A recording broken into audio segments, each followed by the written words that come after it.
My husband's mistress sent me a photo of them cheating in a hotel room. At 2:17 a.m., she thought I would cry. She didn't know that picture would cost her and my CEO husband far more than our marriage. Damon was asleep beside me when my phone lit up. His wedding ring was still on his hand, like he had not come home smelling of hotel soap and wine. He had kissed my forehead and whispered, "Client dinner ran late, sweetheart. Go back to sleep." Then Sloane Porter's message arrived. I knew her name. Everyone at Reeves Meridian knew her name. Damon's executive assistant, the woman who suddenly attended closed-door meetings, traveled on client support trips, and left the office 10 minutes after my husband. The photo did not need to show everything. Damon's tie was draped over a chair. Sloane's hand rested against his open shirt. The hotel clock behind them showed 2:17. Under it, she wrote, "I thought you deserved to know where your husband really spent the night." I sat up slowly, careful not to wake him. At 28, I was still young enough for people to call me sweet, sheltered, too forgiving. Damon had built an entire marriage around that assumption. So had Sloane. A second message appeared. "For more days, then he won't have to pretend anymore." My hand went cold. 4 more days. That was Monday. The day Reeves Meridian was supposed to sign the Graybridge deal, the largest contract of Damon's career. The one he said would save the company. For the past month, he had been gentle in that polished way of his. Flowers on the counter. Soft lies over dinner. "After this week, I'll make everything up to you. I'm doing this for us. You don't need to worry about the business side, Margot." That last one almost made me laugh now. 2 weeks earlier, I had walked into his home office to leave coffee on his desk while he was in the shower. His laptop was open, a notification glowing in the corner. "Separation papers will be held until after Graybridge closing." I told myself I must have misunderstood. Maybe it was for someone else. Maybe anything except what it looked like. Then Sloane sent 4 more days, and every lie in my house finally lined up. Damon wasn't waiting because he loved me. He was waiting because he needed the deal signed first. 3 years ago, when Reeves Meridian had only enough cash left for 2 more payrolls, Damon sat at our kitchen table with his head in his hands and said, "No one is going to save me this time." Someone did. A restructuring team appeared. A bridge lender took his call. A quiet investor gave him room to breathe. Damon called it grit, timing, proof that he had refused to give up. Damon always believed he had pulled the company back from the edge himself. I let him believe that. Sometimes loving a man means letting him keep his pride. I just never imagined he would use that same pride to betray me. I looked again at Sloane's photo. The hotel in the background was the same one listed on Damon's corporate travel schedule as a client meeting. The same night his calendar showed Graybridge preparation. Dinner, the same trip Sloane had, billed as executive support. She thought she had sent me proof of an affair. She had actually sent me the missing piece. I did not call Damon's name. I did not answer Sloane. I did not wake him up and beg him to explain. Instead, I opened my laptop. There was one contact I had not used in 3 years. Graybridge Council. I attached the photo, then the travel entry. Then the hotel receipt I had seen forwarded to our shared home printer. My message was only 5 words. "I think it is time." The reply came back fast. "We have been waiting for you to say that." Damon thought he only had to keep me quiet for 4 more days. After the contract was signed, he planned to divorce me and call it a difficult but necessary decision. What he did not know was that on Monday morning, on the other side of that signing table, there would be someone he never imagined he would have to face. Part 2. I did not sleep after that. At 6:12 a.m., Damon walked into the kitchen, freshly showered, wearing the navy suit he saved for important meetings. He kissed the top of my head like nothing in our marriage had cracked open 3 hours earlier. "Big week," he said, reaching for his coffee. "Once Graybridge signs, everything changes." I looked at him over my mug. "Changes how?" He smiled. You don't need to worry about that, Margot, he said. I've got it handled. I'll be late tonight. Last prep dinner before Monday. Last prep dinner. Another hotel. Another receipt. Another lie dressed up as business. I said nothing.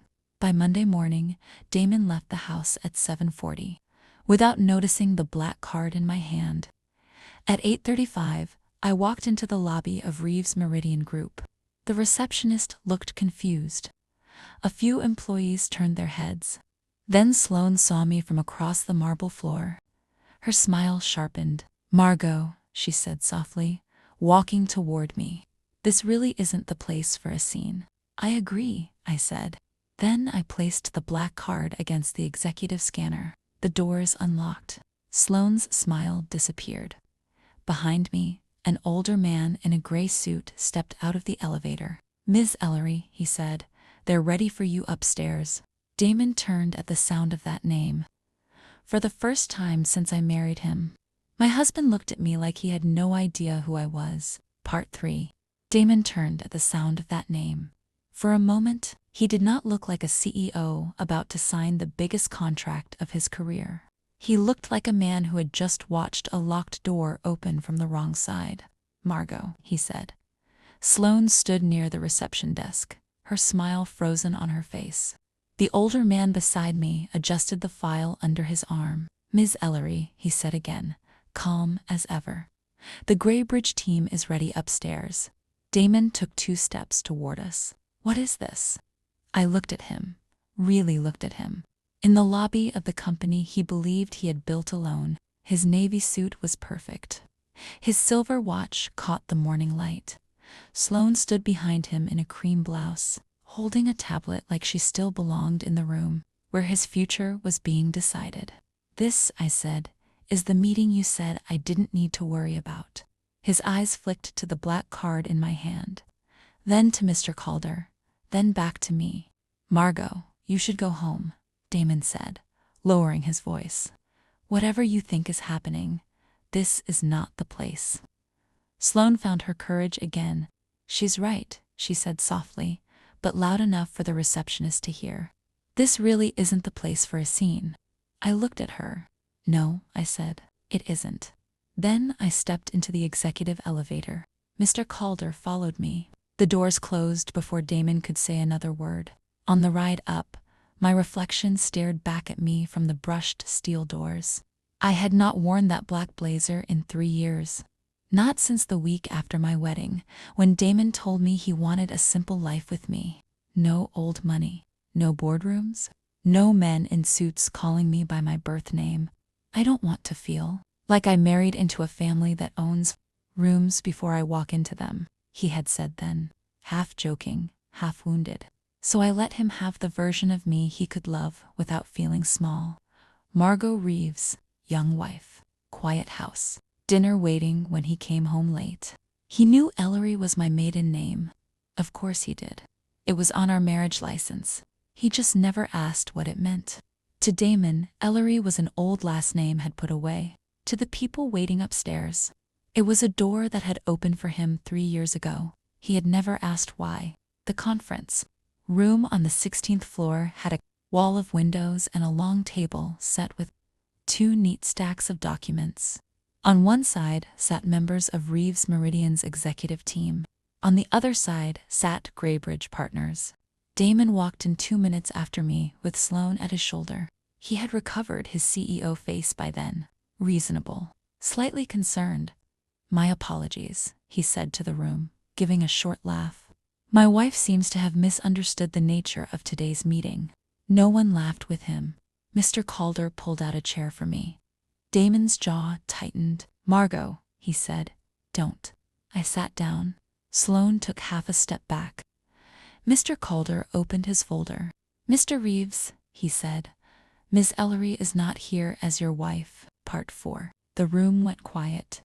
Damon stared at him. Excuse me? She is here as a reviewing representative for Graybridge Partners. For the first time that morning, Damon had no polished answer ready. I could see him calculating. The name, the card, the room, the way no one on the Graybridge side looked surprised to see me. His face changed slowly, like a man watching a floor give way beneath him. "Graybridge," he said, barely above a whisper. I folded my hands on the table. "You always wondered why they took your call 3 years ago." His mouth opened, then closed. 3 years earlier, Damon had sat at our kitchen table with his sleeves rolled up, his hair a mess, his company dying in front of him. Reeves Meridian had enough cash for 2 payrolls. A lender had pulled back. A major client had delayed payment. Damon had tried to sound brave, but his voice cracked when he said, "No one is going to save me this time."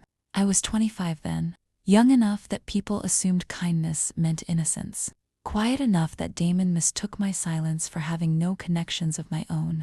That night, after he fell asleep on the couch with spreadsheets spread across his lap, I called the only number I had sworn I would not use in my marriage, my grandmother's office. I did not ask them to buy Damon's company. I did not ask them to hand him a rescue wrapped in my name. I asked them to look at the numbers. Graybridge sent a restructuring team. A bridge lender answered a call Damon would never have gotten on his own. A quiet investor gave Reeves Meridian the breathing room it needed. Damon believed he had pulled the company back from the edge himself. I let him believe that. Sometimes loving a man means letting him keep his pride. I just never imagined he would use that same pride to betray me. Damon gripped the back of a chair. "This is absurd," he said. "Whatever family connection Margot has, this is still a private matter." Mr. Calder slid the first document across the table. "We are not here to discuss your marriage, Mr. Reeves. We are here to discuss undisclosed conduct during a material transaction." Sloane's tablet lowered slightly. Damon's eyes snapped to me. "What did you do?" Part 5. I took my phone from my bag and placed it face down beside the folder. "What Sloane invited me to do," I said. I looked, her cheeks flushed. "That photo was private," Sloane said. I turned to her. "The marriage was private. The hotel bill was not." No one spoke. Mr. Calder placed 3 pages in front of Damon. A travel schedule, a hotel receipt, an expense entry labeled "Client Preparation Dinner." Damon's face hardened. "That was a legitimate business trip, with no client present," Mr. Calder said. One of the Graybridge analysts set down another page, and Ms. Porter was listed as executive support on the same expense report, Mr. Calder continued. Despite not being part of the approved due diligence team, Sloane looked at Damon. He did not look back at her. That was the first crack between them. I remembered the night before too clearly. Damon asleep beside me. Sloane's message lighting up my phone at 2:17 a.m. "I thought you deserved to know where your husband really spent the night." Then the second message. 4 more days. Then he won't have to pretend anymore. She had meant to hurt me. She had meant to make me cry, call him, scream, show up at his office looking unstable. Damon had spent months building that version of me for everyone around him. Margot was sweet. Margot was young. Margot didn't understand business. Margot stayed home. Margot never made a scene. That false narrative worked because let it work. I thought staying out of Damon's spotlight was kindness. I thought letting him be the genius founder in public was love. But the story he told about me had become a cage, and Sloane had been eager to lock it. Damon looked around the room, searching for allies. "This is still being blown out of proportion," he said. "A personal mistake doesn't affect the deal." Mr. Calder did not raise his voice. "It does when company funds were used. It does when an employee with an undisclosed personal relationship was granted access to transaction materials. It does when the CEO represents clean governance while concealing conflicts directly tied to the closing period." Another document moved across the table. This one made Damon go still. It was not from Graybridge. It was a screenshot of a laptop notification I had seen 2 weeks earlier in our home office, when I had walked in to leave coffee on his desk. Separation filing to be held until after Graybridge closing. At the time, I had told myself there had to be another explanation. Some client, some legal matter, Some horrible misunderstanding I did not want to face. Then Sloane wrote 4 more days, and every lie lined up. Damon's voice dropped. You went through my computer. No, I said. You left it open on our desk. Like you left receipts in our printer. Like you left Sloane in your calendar under client support. You were never careful, Damon. I looked straight at him. You were just certain I was harmless. Part 6. That landed harder than I expected. Not because Damon looked sorry, because he looked offended that I had noticed. He turned to the Graybridge side of the table. This company employs over 100 people, he said. You cannot jeopardize all of them because my wife is upset. There it was. The last move. Make me emotional. Make me small. Make my pain the problem. I leaned forward. I am not asking Graybridge to walk away from Reeves Meridian, I said. The employees did not betray anyone. They do not deserve to lose their jobs because their CEO confused a company account with a hotel key. Sloane flinched. Damon's face reddened. I continued, keeping my voice steady. I am asking that Graybridge not sign today under the current governance structure. Not while you remain the sole executive signatory. Not while Ms. Porter retains access to transaction materials. Not while the board has been given a false picture of what was happening during due diligence. The Reeves Meridian CFO, a tired man named Paul Larkin, looked down at his hands. He knew. I could see it. Maybe not everything, but enough. Damon noticed too. Paul. Damon said sharply. Paul did not answer. Mr. Calder closed the folder. Graybridge is prepared to pause the signing for 48 hours, he said. During that time, Reeves Meridian's board may appoint an interim executive signatory, suspend Ms. Porter's transaction access, and authorize an independent review of the related expenses and access logs. Damon's chair scraped the floor. You're trying to remove me from my own company. No, I said. You did that when you decided the company was something you could use. He stared at me across the table. For one terrible second, I saw the man I had loved, not the liar, not the CEO, not the man who slept beside me after leaving another woman's hotel room. The man at my kitchen table 3 years earlier, scared and proud and desperate. A part of me still wished that man had been real enough to save. But grief is not the same as weakness. Sloane finally spoke. Damon told me the marriage was over, she said, her voice thin. He said you two were only waiting for the right time. I looked at her. And that made it kind to send me the photo. Her eyes dropped. No, I said softly. You didn't believe the marriage was over. You were angry that it wasn't over fast enough. She had no answer for that, because it was true. Sloane had not sent the photo to inform me. She had sent it to provoke me, to make me explode before Monday, to give Damon a reason to say, see, this is why I had to leave her. Instead, she had given me the timestamp, the hotel room, the proof that his lies were not just marital. They were corporate. Part 7. The meeting ended without a signature. Damon followed me into the hallway afterward, his polished mask completely aone. Damon followed me into the hallway afterward, his polished mask completely gone. Margot, he said, grabbing my arm lightly, then letting go when Mr. Calder turned. I stopped. His voice softened. The way it used to when he wanted me to forgive him before he admitted what he had done. You should have told me who you were. I almost laughed. Instead, I felt something in me settle. I did tell you who I was. I was your wife. That should have been enough. His eyes shone, but not with love. With panic. The company won't survive this. It will, I said. Just not with you hiding behind it. He shook his head. You don't understand what you're doing. That was the last time he tried to make me feel young. I stepped closer so only he could hear me. Damon. I understood enough at 25 to help save your company without taking credit. I understand enough at 28 to stop you from using it to bury me. He had no answer. There were consequences, but not the kind that happen in movies overnight.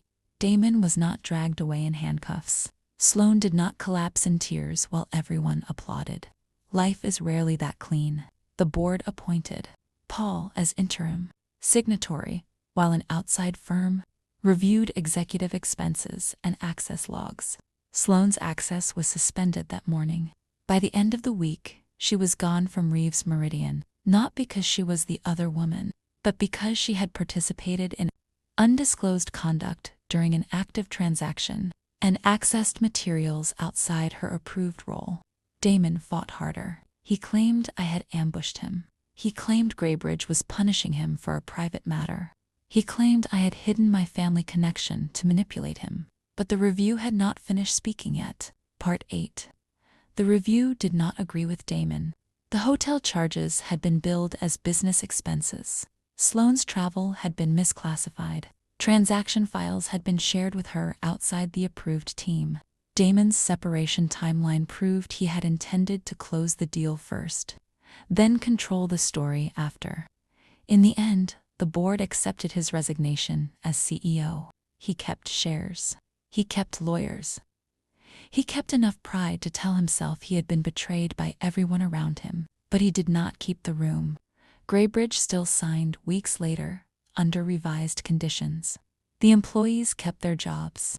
The company got oversight it should have had years earlier. Damon did not get to use those people as a shield for what he had done. And I filed for divorce, using the name I should never have been ashamed to keep. Margot Ellery. A month after the signing, I returned to the kitchen table where Damon had once cried over payroll reports.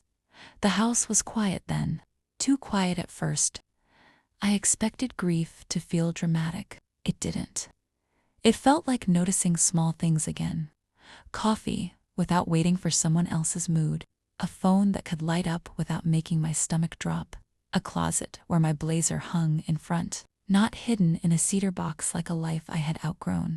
One afternoon, Mr. Calder sent me the final copy of the revised Graybridge agreement. At the bottom was a note from Paul. "Thank you for protecting the company when it would have been easier to burn it down." I read that sentence twice. Then I closed the laptop and walked outside. For years, I thought love meant making myself smaller so Damon could stand taller. For years, I thought love meant making myself smaller so Damon could stand taller. Now I know better. Love does not ask you to erase your name, and betrayal does not get to decide what that name is worth. Sloane sent that photo at 2:17 a.m. because she thought it would break me. She was right about one thing. Something ended that night. But it wasn't me.